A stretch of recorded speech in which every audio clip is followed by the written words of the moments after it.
हार्मनीविल एक बहुत ही lively town था। ये एक ऐसी जगह थी जहां लोग साथ मिलके रहते थे। वो अलग अलग बैकग्राउंड से आते थे। वो अलग अलग चीजों में बिलीव करते थे। टाउन के बीचों बीच एक ब्यूटीफुल टेपेस्ट्री थी। ये टाउन स्क्वायर में लटकी हुई थी। ये टेपेस्ट्री मैजिकल थी। ये टाउन को एक साथ जोड़ के रखती थी। ये उनके फेथ्स को रिप्रेजेंट करती थी। ये उन्हें उनकी यूनिटी की याद दिलाती थी। एक दिन एक स्ट्रेंजर हार्मनीविल आया। उसने लोगों के कानों में डाउट्स डाले। उसने उनके फेथ्स पर सवाल उठाए। उसने फूट के बीज बोए। लोग आर्ग्यू करने लगे। वो अपनी शेयर्ड वैल्यूज भूल गए। उन्होंने टेपेस्ट्री को सस्पिशन से देखा। उसके कलर्स फेड होने लगे। टाउन में एक ठंड सी छा गई। फिर एक सुबह टेपेस्ट्री गायब हो गई। टाउन स्क्वायर खाली था। उनकी यूनिटी का सिंबल गायब हो गया था। टाउन में डर फैल गया। स्ट्रेंजर टेपेस्ट्री चुरा के ले गया था। वो टाउन को तोड़ना चाहता था। वो उन्हें फाइट करते हुए देखना चाहता था। ग्रैंडमदर अनिया का दिल टूट गया। टेपेस्ट्री होप का सिंबल थी। ये उनकी शेयर्ड हिस्ट्री को रिप्रेजेंट करती थी। हार्मनीविल के बच्चों ने टेपेस्ट्री को ढूंढने का डिसाइड किया।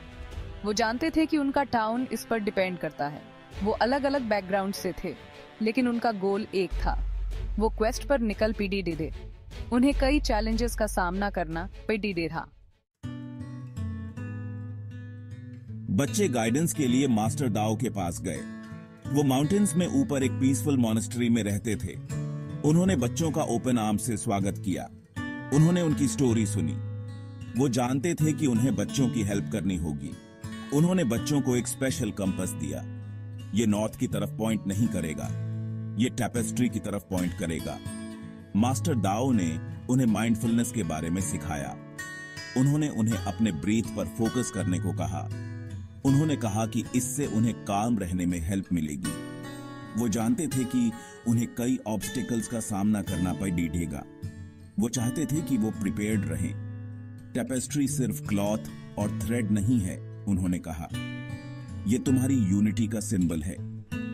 ये तुम्हारे अंदर की हार्मनी को रिप्रेजेंट करता है। बच्चों को एक रेजिंग रिवर का सामना करना पड़ा। ये उनका रास्ता ब्लॉक कर रहा था। वो डर गए थे। उन्हें नहीं पता था कि इसे कैसे क्रॉस करें। उन्हें मार्को का करेज याद आया। वो हमेशा बिना डर के डेंजर का सामना करता था। उन्होंने ब्रेव बनने का डिसाइड किया। लिटिल मार्को को अपने फादर की ट्रेनिंग याद आ गई। उसने रोप यूज करके एक ब्रिज बनाया। उसने दूसरों को रिवर क्रॉस करने में हेल्प की। उसने उनसे स्ट्रांग रहने को कहा। उसने उन्हें उनके गोल की याद दिलाई। उन्हें टेपेस्ट्री ढूंढनी थी। बच्चे एक डार्क फॉरेस्ट में पहुंच गए। वो टॉल ट्रीज से घिरे हुए थे। उन्हें पाथ नहीं दिख रहा था। वो लॉस्ट और अफ्रेड थे।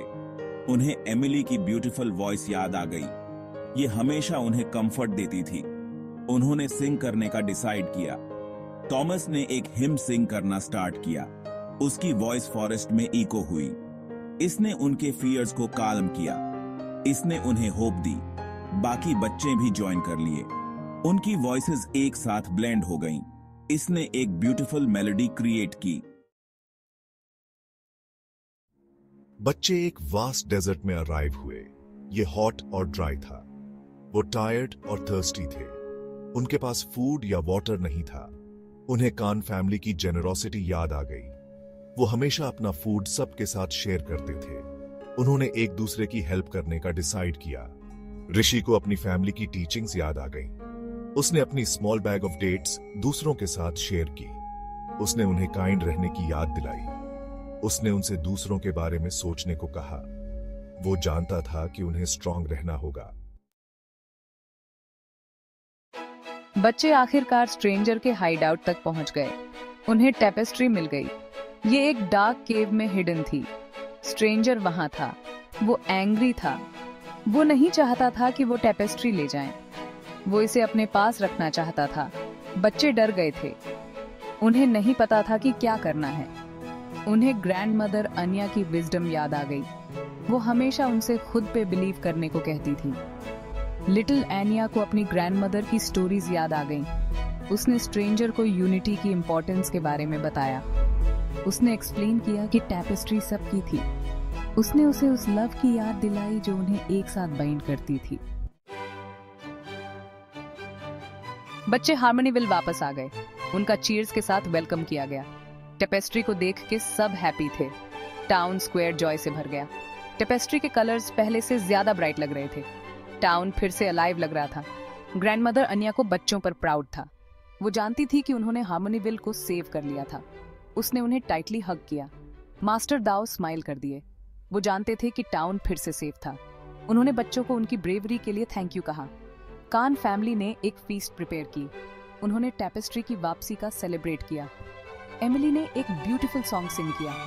उसकी वॉइस जॉय से भरी हुई थी। मार्को टॉल खड्डा था। वो जानता था कि टाउन प्रोटेक्टेड था। टैपेस्ट्री टाउन स्क्वायर में वापस लटका दी गई। इसने उन्हें उनकी यूनिटी की याद दिलाई। ये उनकी शेयर्ड वैल्यूज को रिप्रेजेंट करती थी। ये फ्यूचर के लिए होप का सिंबल थी। हार्मनीविल फिर से होल हो गया था।